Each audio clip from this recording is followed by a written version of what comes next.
نحمده ونصلي على رسوله الكريم اما بعد فاعوذ بالله من الشيطان الرجيم بسم الله الرحمن الرحيم رب اشرح لي صدري ويسر لي امري واحلل عقدة من لساني يفقهوا قولي وان من شيعته لابراهيم اذ جاء ربه بقلب سليم اذ قال لأبيه وقومه ماذا تعبدون أئفكا آلهة دون الله تريدون فما ظنكم برب العالمين فنظر نظرة في النجوم فقال إني سقيم فتولوا عنه مدبرين فراغ إلى آلهتهم فقال ألا تأكلون ما لكم لا تنطقون فراغ عليهم ضربا باليمين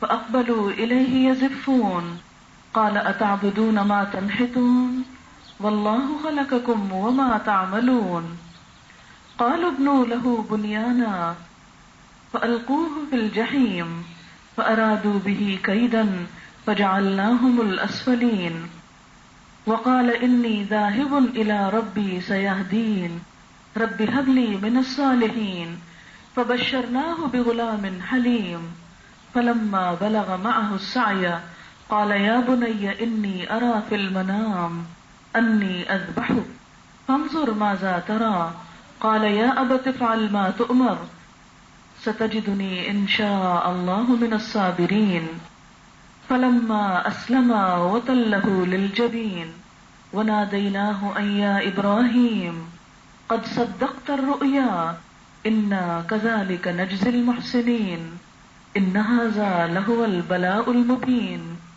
وفديناه بذبح عظيم وتركنا عليه في الآخرين سلام على إبراهيم كذلك نجزي المحسنين إنه من عبادنا المؤمنين صدق اللہ العظیم۔ شروع کرتی ہوں اللہ کے نام سے جو بے انتہا مہربان نہایت رحم فرمانے والا ہے۔ اور نوح علیہ السلام کے طریقے والوں میں سے ہی ابراہیم علیہ السلام تھے۔ جب وہ اپنے رب کی طرف صاف دل کے ساتھ متوجہ ہوئے، جب انہوں نے اپنے باپ سے اور اپنی قوم سے کہا کہ تم کن چیزوں کی عبادت کر رہے ہو، کیا جھوٹ موٹ کے معبودوں کو تم اللہ کے سوا پوجتے ہو، تو تمہارا رب العالمین کے بارے میں کیا خیال ہے؟ سو ابراہیم علیہ السلام نے ستاروں کو ایک نگاہ بھر کر دیکھا اور کہا کہ میں بیمار ہوں۔ غرض وہ لوگ ان کو چھوڑ کر چلے گئے تو یہ ان کے بتوں میں جا گھسے اور کہنے لگے کیا تم کھاتے نہیں ہو؟ تم کو کیا ہوا؟ تم تو بولتے بھی نہیں ہو۔ پھر ان پر قوت کے ساتھ زور زور سے دائیں ہاتھ کے ساتھ مارنے لگے۔ سو وہ لوگ ان کے پاس دوڑتے ہوئے آئے۔ ابراہیم علیہ السلام نے فرمایا کیا تم ان چیزوں کو پوجتے ہو جن کو تم اپنے ہاتھوں سے تراشتے ہو، حالانکہ تم کو اور تمہاری اپنی ان بنائی ہوئی چیزوں کو اللہ ہی نے پیدا کیا ہے۔ وہ لوگ کہنے لگے کہ ابراہیم علیہ السلام کے لیے ایک آتش خانہ تیار کیا جائے۔ پھر انہوں نے اس کو دہکتی ہوئی آگ میں ڈال دیا۔ ان لوگوں نے ابراہیم علیہ السلام کے ساتھ بری چال چلی، لیکن ہم نے انہی کو نیچا کر دیا۔ اور ابراہیم علیہ السلام کہنے لگے کہ میں تو اپنے رب کی طرف جا رہا ہوں، وہی میری رہنمائی کرے گا۔ اے میرے رب، مجھ کو ایک نیک فرزند صالح دے۔ تو ہم نے اس کو ایک بردبار لڑکے کی بشارت دی۔ وہ لڑکا جب بھاگ دوڑ کی عمر کو اس کے ساتھ پہنچ گیا تو کہنے لگے اے میرے بچے، میں نے خواب میں دیکھا ہے کہ میں تجھ کو ذبح کر رہا ہوں، تم بتاؤ تمہارا کیا خیال ہے؟ اسماعیل علیہ السلام بولے اے ابا جان، کر ڈالیے جو آپ کو حکم دیا جا رہا ہے، عنقریب آپ مجھ کو صابروں میں سے پائیں گے۔ پھر وہ دونوں اپنے آپ کو اللہ کے حوالے کر چکے اور ابراہیم علیہ السلام نے بیٹے کو پیشانی کے بل لٹا دیا اور ہم نے اس کو پکارا اے ابراہیم، تم نے اپنا خواب سچ کر دکھایا، یقیناً ہم محسنین کو ایسی ہی جزا دیتے ہیں۔ بے شک یہ ایک کھلی آزمائش تھی اور ہم نے اس بچے کو ایک عظیم قربانی کے فدیے کے ذریعے چھڑا لیا اور ہم نے اس کا ذکر خیر بعد والوں میں چھوڑ دیا۔ سلام ہو ابراہیم علیہ السلام پر ہم نیکوکار لوگوں کو ایسی ہی جزا دیتے ہیں، یقیناً وہ ہمارے مومن بندوں میں سے تھا۔ ہم نے اس کو اسحاق کی بشارت دی علیہ السلام، جو ایک نبی تھے، صالحین میں سے تھے، اور ہم نے اس پر اور اسحاق علیہ السلام پر برکتیں نازل کی، اور ان دونوں کی اولاد میں سے کچھ نیک ہیں اور کچھ اپنی جانوں پر ظلم کرنے والے ہیں، کھلم کھلا۔ معزز خواتین، چونکہ عید الاضحیٰ قریب ہے، اسی کے حوالے سے میں نے آج کی یہ آیات منتخب کی ہیں، سورۃ الصافات کی چند ایک آیات، جس میں اس پہلی قربانی کا ذکر ملتا ہے جس کی سنت میں پھر ہم سب کو ہر سال قربانی کرنے کا حکم ملا۔ بات یہ ہے کہ قربانی حضرت آدم علیہ السلام کے دور سے ہی ہو رہی ہے۔ ہم دیکھتے ہیں کہ قربانی کا لفظ قرب سے نکلا ہے۔ اللہ تعالیٰ کا قرب حاصل کرنے کے لیے انسان سے مطالبہ کیا جاتا ہے کہ اپنی محبوب ترین چیز کو اللہ کی راہ میں پیش کرے، قربان کرے۔ نیکی کا معیار بھی یہی ہے کہ لن تنالوا البر حتی تنفقوا مما تحبون، تم نیکی کو نہیں پہنچ سکتے، ہرگز نہیں پہنچ سکتے جب تک کہ وہ قربان نہ کرو جس سے تم محبت رکھتے ہو۔ گویا اپنی محبوب ترین چیز کو اللہ کی راہ میں پیش کرنا، کیونکہ اللہ کی محبت تو ہر چیز سے بڑھ کر ہے۔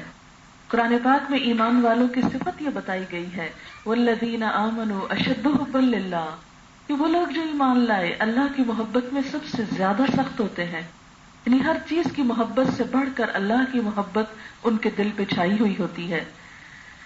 لہذا اس محبت کے اظہار کے لیے انسان جو کچھ بھی اس کے پاس ہے اسے وہ اپنے رب کی نظر کرتا ہے، اور ان چیزوں میں انسان کا مال بھی ہے، انسان کی اولاد بھی ہے، اور دیگر چیزیں بھی ہو سکتی ہیں۔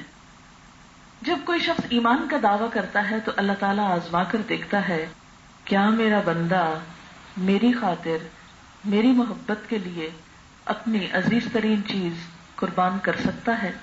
جو اس آزمائش میں پورا اترتا ہے پھر وہ بلند ترین درجے پاتا ہے، اور جو اس آزمائش میں ناکام ہو جائے پھر وہ ناکام ہی ہوتا چلا جاتا ہے۔ بہرحال ہم دیکھتے ہیں کہ اللہ تعالیٰ نے ابراہیم علیہ السلام کو بھی اسی طرح آزمایا، اور یہاں پر خاص طور پہ فرمایا کہ ان ھذا لہو البلاء المبین، کہ یہ یقیناً بالکل کھلی کھلی آزمائش تھی، یعنی ایک ایسی آزمائش تھی کہ جس کے آزمائش ہونے میں کوئی شک نہیں۔ حضرت آدم علیہ السلام کے دور میں بھی قربانی ہوا کرتی تھی۔ سورۃ المائدہ میں اللہ تعالیٰ حضرت آدم علیہ السلام کے 2 بیٹوں کی قربانی کا ذکر کرتے ہیں کہ وَاتْلُ عَلَيْهِمْ نَبَأَ ابْنَيْ آدَمَ بِالْحَقِّ إِذْ قَرَّبَا قُرْبَانًا فَتُقُبِّلَ مِنْ أَحَدِهِمَا وَلَمْ يُتَقَبَّلْ مِنَ الْآخَرِ قَالَ لَأَقْتُلَنَّكَ۔ ان کے سامنے آدم علیہ السلام کے 2 بیٹوں کا واقعہ بیان کرو۔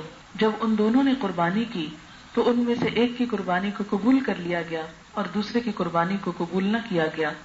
بات یہ ہے کہ کوئی بھی قربانی جب تک اس میں اخلاص نہ ہو، اللہ کی محبت کا عنصر شامل نہ ہو، اللہ تعالیٰ اس کو پسند نہیں کرتے، اسے قبول نہیں کرتے۔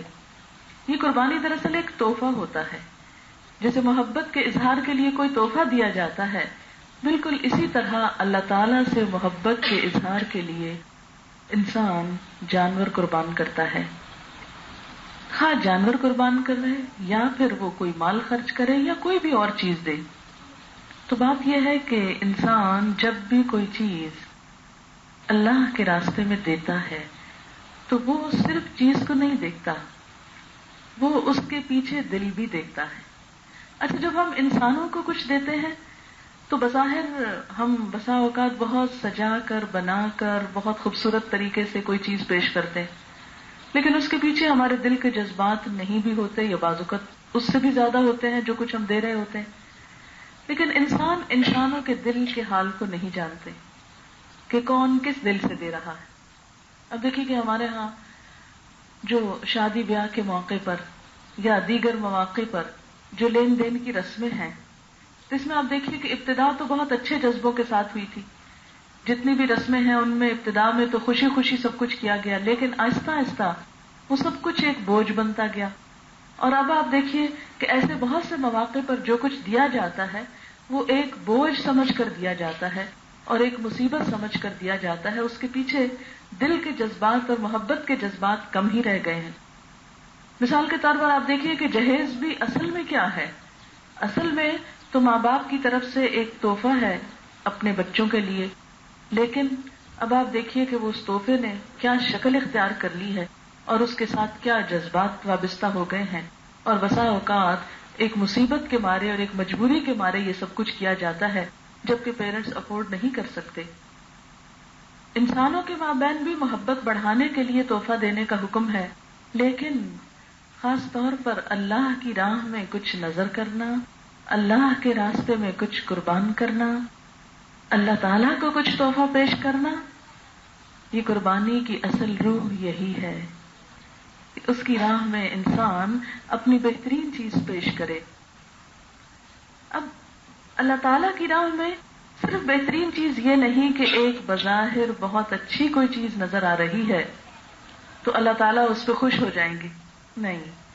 ہو سکتا ہے آپ ایک ایسا بکرا ذبح کریں جو بظاہر دیکھنے میں بہت عمدہ ہو، بہت خوبصورت ہو، بہت قیمتی ہو، لوگوں سے آپ کو بہت شاباش ملے، بہت واہ واہ ہو، لیکن اللہ تعالیٰ کے ہاں اس کی کوئی قبولیت نہ ہو، کیونکہ دراصل وہ اس کی خوشی کے لیے نہیں، یا دل میں اللہ کی محبت کے جذبے کے ساتھ نہیں قربان کیا گیا، وہ تو اس لیے کیا گیا کہ لوگ دیکھ کر کہیں کہ واہ کیا خوبصورت چیز قربان کی، یعنی مقابلے کے طور پر، دکھاوے کے طور پر۔ تو چونکہ اللہ تعالیٰ انسان کے نہ صرف یہ کہ ظاہر کو دیکھتا ہے بلکہ باطن کو بھی دیکھتا ہے، اندر تک کے حالات کو جانتا ہے، اس لیے وہاں تو ہر کام بہت ہی احتیاط کے ساتھ کرنے کی ضرورت ہے۔ وہاں اپنی محبت کو ثابت کرنا اتنا آسان نہیں۔ بہرحال اللہ تعالیٰ حضرت ابراہیم علیہ السلام کی اس قربانی سے بہت خوش ہوتے ہیں، اور ان کے لیے ایک بہت بڑا انعام ہے، اور وہ کیا؟ قرآن پاک کی ایک آیت ہے، وَاتَّخَذَ اللَّهُ إِبْرَاهِيمَ خَلِيلًا، اللہ تعالیٰ نے ابراہیم علیہ السلام کو اپنا دوست بنایا، ان کو اپنا دوست کہا۔ یعنی ہم سب تو کہتے ہیں نا کہ ہاں فلاں اللہ کا دوست ہے، لیکن اللہ تعالیٰ نے خود کو ابراہیم علیہ السلام کا دوست کہا، یا ابراہیم علیہ السلام کو اپنا دوست کہا۔ یہ وہ اعزاز ہے کہ جس کے مقابلے میں دنیا کی ہر چیز ہیج ہے، کہ کوئی شخص اللہ کی نگاہ میں اتنا بلند مقام حاصل کر لے کہ جسے اللہ کی محبت نصیب ہو جائے۔ اللہ سے محبت کے دعوے تو بہت لوگ کرتے ہیں، آپ کسی سے بھی پوچھئے سب یہ کہیں گے ہم کو اللہ سے بہت محبت ہے، لیکن کتنے ایسے ہیں کہ جن کو اللہ کی محبت بھی حاصل ہے، کہ جن کو یہ بھی نصیب ہے کہ اللہ تعالیٰ بھی ان سے محبت کرتا ہے۔ تو جس کو دنیا میں یہ پتا چل جائے کہ اس کا رب اس سے محبت کرتا ہے، خالق کائنات اس سے محبت کرتا ہے، تو پھر اس سے بڑھ کر اس کے لیے کوئی اور نعمت اور کوئی اور اعزاز ہو نہیں سکتا۔ تو آئیے دیکھتے ہیں کہ ابراہیم علیہ السلام کا کون سا عمل ایسا تھا کہ جس کی وجہ سے اللہ تعالیٰ نے ان کو اتنا بڑا مقام دیا، اور آج ہمارے اندر اس مقام کو پانے کی کتنی تڑپ ہے، کتنی کوشش ہے، کتنا خیال ہے۔ تو چونکہ یہ قربانی کا موقع اس سنت کی یاد ہے، اس لیے اس واقعے کو دیکھتے ہیں کہ کیا کہا گیا۔ فرمایا کہ ابراہیم علیہ السلام بھی دیگر پیغمبروں کی طرح ایک پیغمبر تھے۔ اذ جاء ربہ بقلب سلیم، وہ اپنے رب کی طرف متوجہ ہوئے صاف دل کے ساتھ، صاف نیت کے ساتھ، صاف جذبات کے ساتھ۔ قلب سلیم کی بات ہے، سلامت دل کے ساتھ، کہ جس میں کوئی بغض، حسد، کینہ انسانوں کے لیے نہ تھا، انسانوں کے لیے کوئی برے جذبات نہ تھے، بلکہ جب ان کے والد نے ان سے کہا کہ میں تجھ کو پتھر مار دوں گا، تم یہاں سے چلے جاؤ، تو آپ جانتے ہیں کہ ابراہیم علیہ السلام نے کیا جواب دیا تھا؟ سأستغفر لک ربی انہ کان بی حفیا، میں آپ کے لیے اپنے رب سے بخشش کی دعا کروں گا۔ پتھر کھا کر جواب میں دعا، یہ ہم میں سے کتنے لوگوں کے اندر یہ اخلاق ہے؟ ہم سب خود کو دیکھیں، ہم تو ساری زندگی یہ گلے کرتے نہیں تھکتے کہ ہمارے ماں باپ نے ہمارے لیے کیا کیا، خواہ وہ بےچارے اپنے بال سفید کر لیں، اپنا خون پسینہ جلائیں، لیکن کم ہی ایسا ہوگا کہ ہم اپنے والدین کے لیے شکر گزار ہوں اور ان کو محسن مانیں اور پھر ان کے لیے دعائیں کرنے والے ہوں۔ تو بہرحال ابراہیم علیہ السلام کی یہ صفت، یہ خوبی، جاء ربہ بقلب سلیم، سلامت دل لے کر. سلامت کیا؟ ہر شرک سے، ہر کفر سے، ہر نفاق منافقت سے، دھوکے بازی، فریب، فراڈ اور ایسی چالاکیوں سے پاک، جس میں ہر ایک کے لیے بس صرف خیر خواہی، کسی کے لیے برائی نہیں. اس قال لأبیہ وقومہ ماذا تعبدون، جب اس نے اپنے باپ اور اپنی قوم سے کہا یہ تم کس چیز کی عبادت کرتے ہو. حضرت ابراہیم علیہ السلام عراق میں پیدا ہوئے تھے. وہاں جس شہر میں پیدا ہوئے، اور کے شہر میں، وہ ایک بہت بڑا شہر تھا جہاں سخت قسم کی بت پرستی پائی جاتی، ہر طرف بت گھڑے ہوئے تھے. اور یہ دنیا میں قدیم قوموں میں عام طور پر یہ رواج تھا بت پرستی کا. اب وہ جگہ جگہ مندر بنے ہوئے ہیں، بت رکھے ہوئے ہیں. سارا دن لوگ ان کی صفائی کرتے ہیں اور انہی کے آگے لا کے پھول ان کو پہناتے ہیں، چڑھاوے چڑھاتے ہیں، پھر ان کے آگے جھک جاتے ہیں، پھر ان سے مرادیں مانگتے. کہ لگے کہ عقل سے کام لو، یہ پتھر تم کو کیا دیتے ہیں، اس میں سے کیا نکلتا ہے؟ کچھ بھی نہیں. ماذا تعبدون افکن آلہۃ دون اللہ تریدون، کیا جھوٹ موٹ کے معبودوں کو تم اللہ کے سوا چاہتے ہو؟ ان کے پاس اپنی مشکلات لاتے ہو اور اللہ تعالیٰ کو چھوڑ دیتے ہو. کس نے ان کو خدائی کا درجہ دیا؟ پھر کیا ہوا؟ وما ظنکم برب العالمین، کیا گمان ہے تمہارا رب العالمین کے بارے میں؟ کیا وہ تمہاری حاجات نہیں پوری کرتا؟ کیا وہ تمہاری مشکلات میں کام نہیں آتا؟ کیا وہ تمہاری تکلیفیں دور نہیں کرتا؟ کیا وہ تم کو رزق نہیں دیتا، اولاد نہیں دیتا، صحت نہیں دیتا؟ کیا اس کے خزانوں میں کچھ کمی ہے؟ کیا اس کے اختیارات محدود ہیں؟ کیا اس کو کوئی روکنے والا ہے؟ نہیں. تم پھر ایسا کیوں کر رہے ہو؟ فما ظنکم برب العالمین. لیکن لوگوں نے کوئی بات سمجھ کے نہ دی، ان کے دماغ میں یہ بات آتی ہی نہ تھی. اچھا کیوں نہیں آتی ایسی عقل کی بات بھی کبھی دماغ میں؟ اس لیے کہ انسان کی یہ نفسیات ہے اور کمزوری ہے کہ جب وہ ایک خاص معاشرے میں رہتا ہے، جو کچھ وہاں دیکھتا ہے اسی کو اچھا سمجھتا ہے، وہی کچھ کرنا چاہتا ہے. بہت کم لوگ ایسے ہوتے ہیں کہ جن کے اندر اتنی جرأت اور طاقت ہو کہ وہ معاشرے کے مروجہ قاعدوں، قانونوں، رسم و رواج اور طور طریقوں کے خلاف بغاوت کریں. کیونکہ ان کو عافیت کس میں ملتی ہے؟ جو لوگ کر رہے ہیں اسی طرح کرنے میں. اچھا آج اگر ہم بھی دیکھیں تو ہم کس طرح پروٹیکٹڈ فیل کرتے ہیں؟ وہی کام کرنے میں جو سب کرتے ہیں، چاہے وہ غلط ہو، چاہے اس میں نقصان ہو، چاہے اس میں پریشانی ہو، لیکن وہی کریں گے. آج کتنی ہی چیزیں ایسی ہیں کہ جن کو ہم کہتے ہیں غلط ہے. اچھا آپ دیکھیے بچے سگریٹ کیوں شروع کر دیتے، اس کے پیچھے کیا سائیکی ہوتی ہے؟ اس لیے کہ وہ اپنے کلاس فیلوز کو دیکھتے ہیں، اپنے ہم عمر کو دیکھتے ہیں اور سگریٹ کے بڑے بڑے اشتہارات خوبصورت دیکھتے ہیں اٹریکٹیو قسم کے، تو وہ اسی کی طرف مائل ہو جاتے ہیں کیونکہ وہ اس چیز سے متاثر ہوتے ہیں. تو انسان کی یہ کمزوری ہے کہ وہ اپنے ماحول سے بہت جلدی متاثر ہو جاتا ہے، لوگوں سے مرعوب ہو جاتا ہے. جو لوگ کر رہے ہیں وہی کرنے میں خوشی محسوس کرتا ہے، کیونکہ اس طرح لوگوں کی اس کو اپریسیشن ملتی ہے. تو وہ چند تعریف کے جملوں کی خاطر بڑے بڑے غلط کام کرتا ہے، خاص ضمیر پہ کتنا ہی بوجھ کیوں نہ ہو. کم ہی لوگ ایسے قلب سلیم والے ہوتے ہیں کہ جو تھوڑی عقل بھی استعمال کرتے ہیں. وہ بھیڑ چال نہیں اختیار کرتے کہ جو سب کر رہے ہیں وہی کرو. کیونکہ عام طور پہ تو یہ کہا جاتا نا، چلو تم ادھر کو ہوا ہو جدھر کی، جدھر کو سب دنیا جا رہی ہے تم بھی وہی رستہ اختیار کرو، چاہے وہ جا کے کسی ہلاکت کے گڑھے میں گرے. یہ نہیں سوچتے کہ اللہ کا حکم کیا ہے، فائدہ کس میں ہے، نقصان کس چیز میں ہے. عقل استعمال کم کرتے ہیں. کہا جاتا ہے کہ تاریخ میں سب سے پہلے ریشنل تھنکنگ جو تھی وہ ابراہیم علیہ السلام سے شروع ہوئی. سب سے پہلے انہوں نے چیزوں کے اوپر غور کرنا شروع کیا کہ اچھا یہ پتھر، اس سے دعا مانگتے ہو اور رب العالمین کو چھوڑ دیتے ہو، یہ تم کر کیا رہے ہو؟ لیکن باقی کوئی ان کی بات سمجھا نہیں. انہوں نے کہا اگر یہ دلیل نہیں مانتے تو اب مجھے کچھ اور کرنا پڑے گا.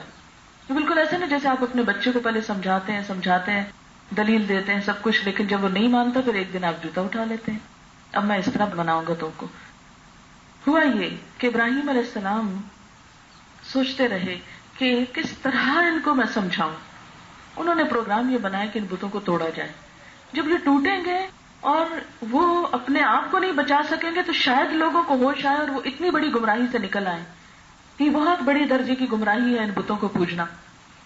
تو بہرحال کیا ہوا، ساری قوم میلے پہ جا رہی تھی. ابراہیم علیہ السلام کو بھی کہا گیا کہ تم بھی چلو. انہوں نے، رات کا وقت تھا، آسمان پہ تھوڑی دیر دیکھتے رہے، پھر کہنے لگے کہ میری طبیعت خراب ہے، میں نہیں جا سکتا. کہتے ہیں کہ بہانہ کیا تھا، بہرحال ہو سکتا ہے طبیعت خراب ہی ہو، یہ تو کہیں نہیں لکھا ہوا نہیں تھی اور جھوٹ بولا تھا، لیکن انہوں نے کہا کہ میں نہیں جا سکتا. فَتَوَلَّوْا عَنْهُ مُدْبِرِينَ، تو وہ ان کو چھوڑ کر چلے گئے. ٹھیک ہے، نہیں جاتے نہ جاؤ. ایسے ہی نا جیسے کسی شادی پہ جانا ہو، کسی فنکشن پہ، تو سب جا رہے ہو کہ کوئی ایک بیچ میں سے سلپ کر جائے کہ میں نہیں جانا چاہتا، کہتے اچھا ٹھیک ہے تمہاری مرضی، نہیں تم بور ہوتے نہیں جاؤ. اب جو ہی سب لوگ چلے گئے اور وہ اپنے کام میں مست تھے تو پیچھے ابراہیم علیہ السلام کو کیا سوجی، فراغ الی آلہتہم، وہ ان کے الہوں کی طرف چپکے سے گئے. فقالا، تو ان کو مخاطب کر کے کہتے ہیں ان بتوں کو، الا تاکلون، تم کھاتے نہیں ہو؟ تم کو جو خدا مانا جاتا ہے تم کھاتے نہیں ہو؟ مالکم، وہ پھر چپ، کوئی جواب نہیں. کہتے مالکم، کیا ہے تم کو، لا تنطقون، بولتے بھی نہیں ہو، کیسے خدا ہو؟ نہ کچھ کھاتے ہو، نہ ہلتے جلتے ہو، نہ بولتے ہو، نہ جواب دیتے ہو. جب کچھ نہیں جواب آیا، فراغ علیہم ضربا بالیمین، تو اپنے دائیں ہاتھ سے زور کی چوٹ ماری ان پر، اپنے کلہاڑے سے ایک مارا ان پہ اور توڑ دیا ان کو. فاقبلوا الیہ یزفون، توڑ کے گھر چلے آئے. لوگ میلے سے آئے اور آ کے سب سے پہلے بتوں کو سلام کرنے کو گئے، دیکھا کہ وہ تو سب منہ کے بل نیچے پڑے. اب کیا ہوا، دوڑتے ہوئے ابراہیم علیہ السلام کے پاس آئے. انہوں نے کہا کیا تم نے توڑا ہے؟ کہنے لگے تم جا کے اس بڑے سے پوچھو. کہتے کہ بڑے بت کے گلے میں کلہاڑی لٹکا دی اور باقی نیچے گرا دیے. کہا کہ وہ تو بولتے نہیں. کہا تم کو کیا ہو گیا ہے جو بولتے نہیں، ان کے آگے جھکتے ہو؟ قال اتعبدون ما تنحتون، ان کی عبادت کرتے جن کو تم اپنے ہاتھوں سے بناتے ہو، خود ہی تراشتے ہو، خود ہی رکھ کے پھر کہتے ہمارے خدا ہو گئے. خدا تو خالق ہوتا ہے نہ کہ مخلوق. واللہ خلقکم، اللہ نے تم کو بنایا ہے. وما تعملون، اور جو تم کرتے ہو. قالوا ابنوا لہ بنیانا، لیکن نہ دلیل کام آئی نہ پریکٹیکل اگزامپل کام آئی اور جواب کچھ بھی نہیں تھا. کہنے لگے یہ بہت ناخلف ہے، اس کے لیے ایک آتش خانہ بناؤ. ابنوا لہ بنیانا، آگ کا الاؤ تیار کرو، بس اس کو تو اب جلا ہی ڈالو، یہ تو جینے کے قابل نہیں، اس نے ہمارے الہوں کی ایسی بے عزتی کر ڈالی، سب کا بدلہ لو. کیا کیا؟ کہتے ہیں کہ پورے کمرے جتنا الاؤ تیار کیا گیا.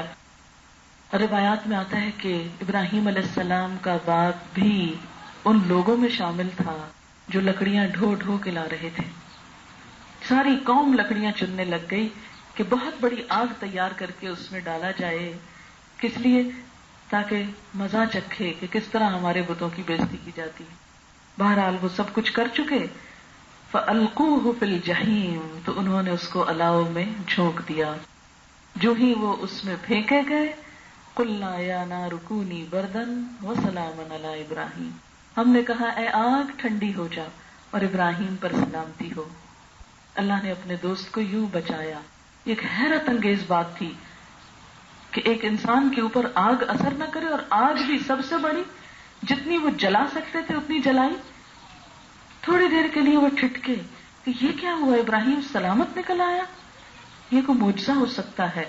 لیکن پھر ان کی مت ماری گئی. وہ بتوں کی محبت میں اندھے ہو چکے تھے، ان کو حق نظر نہ آیا. اور اللہ تعالیٰ فرماتے فَأَرَادُوا بِهِ كَيْدًا، انہوں نے اس کے ساتھ چال چلنا چاہی. فَجَعَلْنَاهُمُ الْأَسْفَلِينَ، تو ہم نے انہی کو سب سے نچلا کر دیا، انہی کو ذلیل و رسوا کر دیا. وَقَالَ إِنِّي ذَاهِبٌ إِلَىٰ رَبِّي سَيَهْدِينِ، اب تو اس قوم سے کیا لینا دینا، یہ تو نہ کوئی دلیل سمجھتے ہیں نہ یہ مثال سمجھتے ہیں. اب میں اپنے رب کی طرف جاتا ہوں، میں اس قوم کو چھوڑ رہا ہوں، کیونکہ اب تو رہنے کا وہاں کوئی پوائنٹ ہی نہیں تھا. کہاں جائیں کچھ پتا نہیں، اگلی منزل کیا ہے. بولے میں اپنے رب کی طرف جا رہا ہوں، سیہدینی، وہ میری رہنمائی کرے گا کہ مجھ کو کیا کرنا ہے. اب دعا مانگتے ہیں رب ہب لی من الصالحین، اللہ مجھے نیک اولاد دے، یہ میری قوم تو میری بات نہیں سنتی، اب مجھے کوئی سہارا چاہیے، مجھے اولاد دے، شاید وہی میرا ساتھ دے تیرا نام لینے میں، نیک اولاد دے۔ فبشرناہ بغلام حلیم، تو ہم نے اس کو ایک بہت بردبار لڑکے کی خوشخبری دی، بہت اچھے بیٹے کی خوشخبری دی۔ اس سے کیا پتہ چلتا ہے کہ بسا اوقات انسان جب نیک کام کرتا ہے تو اس کا اثر اس کی اولاد میں ظاہر ہو جاتا ہے، یعنی اولاد کے اندر سے ایسی نیکی اور خیر پھوٹتی ہے کہ اللہ تعالیٰ وہ پچھلی تکلیفوں کا، یا خاص طور پہ ماں باپ کی طرف سے جیسے ابراہیم علیہ السلام کو تکلیف آئی تو اس کا مداوع اولاد کی شکل میں ہوا۔ اور اللہ تعالیٰ اولاد کی تعریف بھی فرماتے ہیں، غلام حلیم، بہت دھیمے مزاج کے، بہت بردبار، بہت پولائٹ، بہت بات ماننے والے، برداشت کرنے والے بچے تھے۔ آج آپ دیکھیں کہ ہمارا ایک ایک بچہ ہائپر ہوا ہوتا ہے نا، کوئی بات سننے کو تیار نہیں ہوتا، چھوٹے چھوٹے ماؤں کو پاگل کر کے رکھ دیتے ہیں۔ لیکن جب میں اس کے مقابلے میں یہ پڑھتی ہوں غلام حلیم، تو واقعی سمجھ میں آتا ہے کہ غلام حلیم کتنی بڑی نعمت ہے۔ اگر ماؤں کا دیکھا جائے، چھوٹے بچوں کی ماؤں کا، تو ان کا بس ایک ہی غم ہے کہ بچوں کا ستانا، کہ چھوٹی چھوٹی چیز کے اوپر پریشان کیے رکھتے ہیں، ضد کر بیٹھیں گے، کوئی چیز دیکھ لیں گے یا کچھ کرنا ہوگا، کوئی موڈ میں آ جائے گا، تو یہ کتنی بڑی آزمائش ہوتی ہے۔ اولاد کا دکھ دنیا کا سب سے بڑا دکھ ہوتا ہے، سب سے بڑی تکلیف ہوتی ہے جو اس طرف، کیونکہ انسان کے اپنے جسم کا ایک حصہ ہوتا ہے نا، تو جب اس کو تکلیف پہنچتی ہے تو اس کی تکلیف بھی نہیں دیکھی جاتی، وہ بھی خود کو لگتی ہے، اور جب وہ پریشان کرتا ہے تو اس کی آگ بھی انسان کو زیادہ لگتی ہے۔ اس لیے اللہ تعالیٰ نے ان کا دل ٹھنڈا کر دیا، فبشرناہ بغلام حلیم، اب بچہ دیا اللہ نے۔ پھر ایک اور امتحان آ گیا، کیا حکم ہوا؟ بچے کو وہ دور مکہ کی بے آب و گیا وادی میں چھوڑ آؤ، بس ماں اور بچہ، چھوٹا سا دودھ پیتا، نہ آس پاس کوئی دکانیں، نہ گھر، نہ کوئی انسان، کچھ بھی نہیں۔ ہاجرہ کہتی ہیں کہ میں نے پوچھا کہ کیا یہ اللہ کا حکم ہے کہ آپ ہم کو یہاں تنہا چھوڑ کے جا رہے ہیں؟ کہا ہاں اللہ کا حکم ہے۔ وہ بھی کہنے لگی اگر اللہ کا حکم ہے تو وہ ہم کو رسوا نہیں کرے گا۔ اور واقعی کیا عزت بخشی کہ آج دنیا کی سب سے زیادہ بارونق، پرسکون اور لوگوں کے دلوں کی تمنا وہ جگہ بن گئی جو بالکل ایک ویرانہ تھی۔ کس لیے کہ اللہ کی اس بندی نے ایک چھوٹے دودھ پیتے بچے کے ساتھ اللہ کی بات بھی مانی، شوہر کی بھی مانی۔ یہ اس بچے اور ماں کی بھی بہت بڑی قربانی اور آزمائش تھی۔ بہرحال اب کیا ہوتا ہے، فاصلے ہیں بہت طویل، واپس فلسطین آتے ہیں، تبلیغ کا کام شروع کرتے ہیں، پیغمبر اللہ تعالیٰ ان کو بناتے ہیں۔ پھر جب پلٹ کے جاتے ہیں تو بچہ ٹین ایجر ہو چکا ہوتا ہے، فلما بلغ معه السعی، اب باپ کے ساتھ دوڑ دھوپ کی عمر کو پہنچ گئے، ینگ بیٹا کہ جو باپ کا سہارا بن سکے، ساتھ دے سکے۔ ابراہیم علیہ السلام نے دعا مانگ کے لیا تھا، اور قدرتی بات ہے نا کہ پھر اپنے ہی اولاد کو دیکھ کے انسان کا دل کیسے خوش ہوتا ہے نا کہ اچھا بچے بڑے ہو گئے، اب یہ کچھ کرنے لگے۔ آپ نے دیکھا ہوگا کہ گھر میں بہت سے نوکر بھی ہوں، لیکن اگر اپنا بچہ کوئی کام کر کے دیتے تو کیا دل ٹھنڈا ہوتا ہے نا، جو چھوٹی سی کوئی چیز اٹھا کے لائے، کچھ کرے، ایک قدرتی سی بات ہے۔ تو اس میں وہ بچہ جب دوڑ دھوپ کی عمر کو، مدد کرنے کی عمر کو پہنچا تو ابراہیم علیہ السلام کو خواب آ گیا۔ اللہ تعالیٰ کا حکم ہوا ابراہیم یہ بیٹا اللہ کی محبت میں تھوڑا آڑے آ رہا ہے، کیونکہ اولاد آزمائش بھی ہوتی ہے نا۔ جب اولاد ملتی تو انسان ان کی خاطر بسا اوقات غلط کام بھی کرتا ہے، بعض اوقات ان کے لیے اللہ کے کچھ حکم بھی پامال کر دیتا ہے۔ تو اللہ تعالیٰ کیا تقاضا کرتے ہیں بندے سے کہ میری محبت ہر محبت سے آگے ہو، چاہے اولاد ہو چاہے کوئی، مجھ سے آگے کوئی نہ ہو۔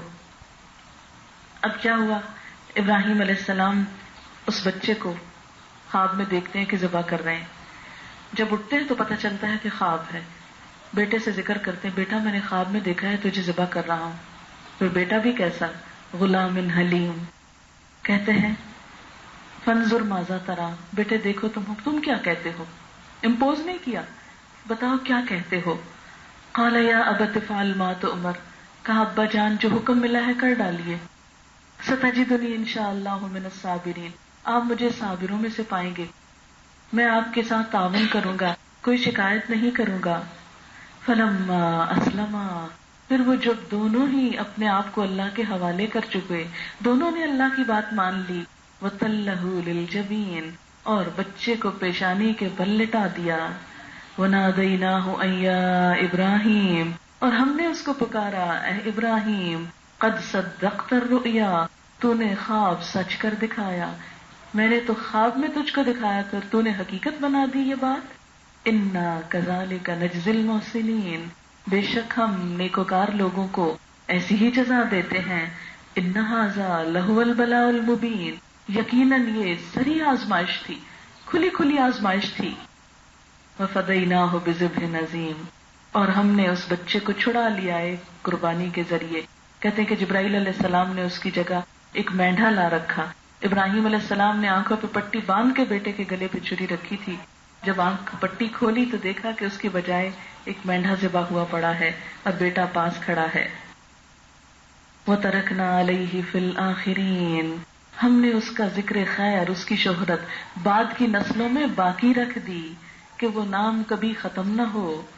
سلام علی ابراہیم، سلام ہو ابراہیم علیہ السلام پر، کذالک نجزی المحسنین، نیک لوگوں کو ہم ایسی ہی جزا دیتے ہیں۔ صرف ابراہیم نہیں، ابراہیم علیہ السلام کے بعد جو بھی کوئی محسن ہوگا، ایسے کام کرے گا، اپنی عزیز ترین چیز اللہ کی راہ میں دے گا، ان کو بھی ہم ایسا ہی بدلہ دیں گے۔ انہ من عبادنا المؤمنین، وہ ہمارے مؤمن بندوں میں سے تھا۔ وبشرناہ باسحاق، ہم نے اس کو اسحاق کی بشارت بھی دی، نبیًا، جو نبی ہوئے، من الصالحین، صالح لوگوں میں سے تھے، نیک لوگوں میں سے تھے۔ وبارکنا علیہ وعلی آل اسحاق، اسحاق اور ان کی اولاد پر ہم نے برکتیں نازل کی، بنی اسرائیل کی طرف اشارہ۔ ومن ذریتہما، اور ان دونوں کی اولاد میں سے، یعنی اسماعیل علیہ السلام کی اولاد میں سے اور حضرت اسحاق کی اولاد میں سے، محسن، کچھ تو بہت نیک لوگ نکلے، بہت اچھے نکلے، وظالم، اور کچھ ظالم نکلے، اپنے اوپر ظلم ڈھانے والے، کیونکہ جب انسان کوئی غلط کام کرتا ہے، کسی کو ستاتا ہے تو دراصل اپنے ہی لیے برا کرتا ہے۔ جب ہم کسی کو ستاتے ہیں، کسی کا برا چاہتے ہیں، کسی سے دھوکہ کرتے ہیں، تو خود اپنے لیے کرنے کو جائز قرار دے دیتے ہیں۔ کوئی کسی کو گالی دیتے، اس کا مطلب اس نے اپنے آپ کو پیش کر دیا، لاؤ تم بھی مجھ کو دے دو اب، کیونکہ برا کرنے کا نتیجہ تو برا ہی ہوگا۔ لیکن اگر انسان ایسے موقع پر تھوڑا سا صبر کر جائے تو دوسرا بھی معاف کر سکتا ہے، لیکن صبر کرنا ہی تو مشکل ہے۔ صبر میں دراصل انسان اپنے نفس کو قربان کرتا ہے، بکرا ذبح کرنا تو پھر آسان ہو جاتا ہے، لیکن خود کو قربان کرنا یہی اصل چیز ہے۔ وَمِن ذُرِّيَّتِهِمَا مُحْسِنٌ وَظَالِمٌ لِنَفْسِهِ مُبِينٌ، ان دونوں کی اولاد میں سے کچھ نیک ہیں، کچھ ظالم ہیں، کھلم کھلا طور پر۔ اس سے کیا پتہ چلتا ہے، خواہ کسی نیک شخص کی اولاد ہی کیوں نہ ہو، جب تک خود اچھے کام نہ کرے تو فائدہ نہیں، خواہ اللہ کے دوست کی اولاد ہی کیوں نہ ہو۔ اور یہاں سے ایک اور بات ہم سب کے لیے یہ پتہ چلتی ہے کہ قربانی محض محبت کا اظہار ہے، جیسے ایک تحفہ محبت کا اظہار ہوتا ہے۔ عید الاضحیٰ کے موقع پر قربانی اللہ سے محبت کا اظہار ہے۔ اور ویسے تو ہم عام دنوں میں صدقہ خیرات کرتے ہیں، روپیہ پیسہ خرچ کرتے ہیں، کپڑا دیتے ہیں، کھانا دیتے ہیں اور بہت کچھ دیتے رہتے ہیں، لیکن ایک ریچول کے طور پر سال میں ایک مرتبہ کیا کہا، ایک جان ذبح کرو۔ کیونکہ آپ ذبح ہوتے جانور کو دیکھیں، اس وقت سوچیں ابراہیم علیہ السلام نے کس دل کے ساتھ بیٹے کو ذبح کیا تھا، تو بالکل دل کے جذبات بدل جاتے ہیں اور بہت دیر تک وہ کیفیت دل پہ باقی رہتی ہے۔ عام دنوں میں تو بچڑ ذبح کرتے پتہ ہی نہیں چلتا کچھ، لیکن خاص طور پر اس کو اپنے ہاتھ سے کرنا اور سامنے کرنا اور اس کو ایک ریچول کے طور پر عید منانا، اور پھر اس کے اور بھی فائدے بہت ہیں کہ بہت سے لوگ جو سال بھر بیچارے گوشت نہیں کھا سکتے، غریب، ان تک وہ پہنچ سکتا ہے۔ پھر اس کی کھال، اس کے بال، اس کی بہت سی اور چیزیں جو ہیں اس سے فائدہ ہوتا ہے۔ پھر جو لوگ ان کو پالتے پوستے ان کا بھی ایک روزگار لگتا ہے۔ یعنی ایک تو یہ ہے نا، بہت سے لوگ یہ سوال کرتے ہیں عام طور پر کہ قربانی کرنے سے بہتر ہے کسی غریب کی شادی کر دیں یا کچھ، سب باتیں اپنی جگہ، سال بھر کیجئے، لیکن اس دن یہی کیجئے جو اللہ تعالیٰ کو پسند ہے۔ اور آپ دیکھیے کہ غریب کو دیتے رہنا کب تک دیں گے، لیکن اگر غریب کو اس قابل کر دیں کہ وہ جانور پالے، بڑا کرے، بیچے، ایک بزنس کرے اور پھر لیدر کا بزنس آگے اور کسائیوں کی ایک ایکسٹرا آمدنی ہو جاتی. ویسے تو ہم سستی کر جاتے ہیں، لیکن جب زبردستی کہا جاتا کرو آج ہی ذبح، تو اس طرح بہت سی جگہوں پر گوشت بھی پہنچ جاتا ہے.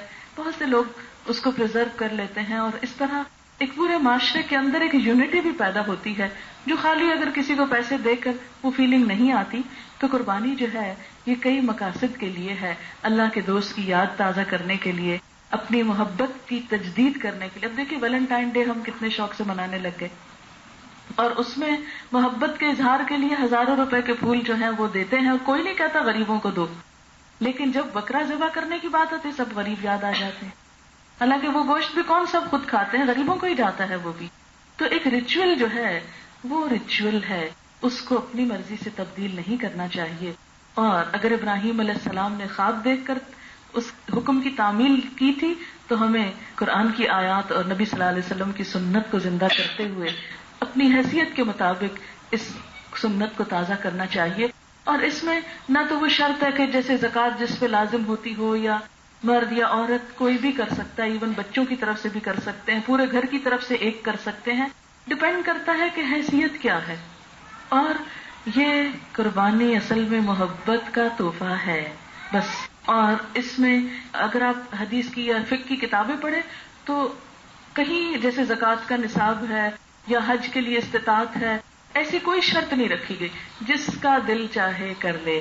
ہاں جو صاحب حیثیت ہیں ان کو تو کرنا ہی چاہیے، لیکن جس کی حیثیت بہت زیادہ نہیں، اگر وہ خود اپنے شوق سے پال کے کچھ ذبح کر لیتا ہے اور نہیں تقسیم کرتا، گوشت خود بھی رکھ لیتا ہے تو رکھ لے، لیکن یہ کہ اس محبت کا اظہار ضرور کرے. دوسری چیز یہ کہ جب پہلی ذی الحج شروع ہوگی انشاءاللہ، تو جب سے تکبیریں بہت کثرت سے پڑھیں. اللہ اکبر اللہ اکبر لا الہ الا اللہ واللہ اکبر اللہ اکبر واللہ اکبر وللہ الحمد. اس کی کیسٹس بھی ملتی ہیں، گھروں میں لگائیں، بچوں کو سکھائیں، کیونکہ یہ حاجیوں کے ساتھ ایک طرح سے عبادت میں شریک ہونا بھی ہے. وہ وہاں اللہ کی یاد منا رہے ہیں، ہم یہاں بیٹھ کر اس جذبے میں شریک ہو جائیں. تو یہ 10 دن جو ہیں ان میں صدقہ خیرات ہو یا روزہ رکھنا ہو یا قربانی، یہ عام دنوں کے مقابلے میں کئی گنا زیادہ اجر رکھتے ہیں. تو خاص طور پر اس کا اہتمام کرنا چاہیے. وآخر دعوانا ان الحمد للہ رب العالمین. دعا کر لیتے ہیں. سبحان اللہ والحمد للہ ولا الہ الا اللہ واللہ اکبر ولا حول ولا قوة الا باللہ العلی العظیم. اللہم صل علی محمد وعلی آل محمد کما صلیت علی ابراہیم وعلی آل ابراہیم انک حمید مجید. اللہم بارک علی محمد وعلی آل محمد کما بارکت علی ابراہیم وعلی آل ابراہیم انک حمید مجید. ربنا آتنا فی الدنیا حسنہ وفي الآخرة حسنة وقنا عذاب النار. ربنا لا تزغ قلوبنا بعد إذ هديتنا وهب لنا من لدنك رحمة إنك أنت الوهاب.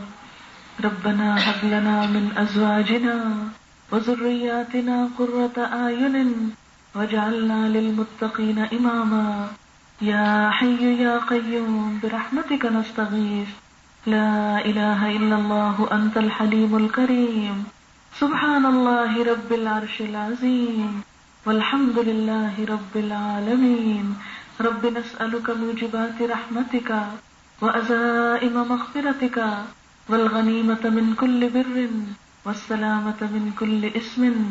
لا تدع لنا ذنبا الا غفرته ولا ہما الا فرجته ولا حاجة هي لك ردا الا قضیتها یا ارحم الراحمین. یا اللہ پاک جو کچھ ہم نے پڑھا ہے تو اپنی رحمت سے اسے قبول فرما.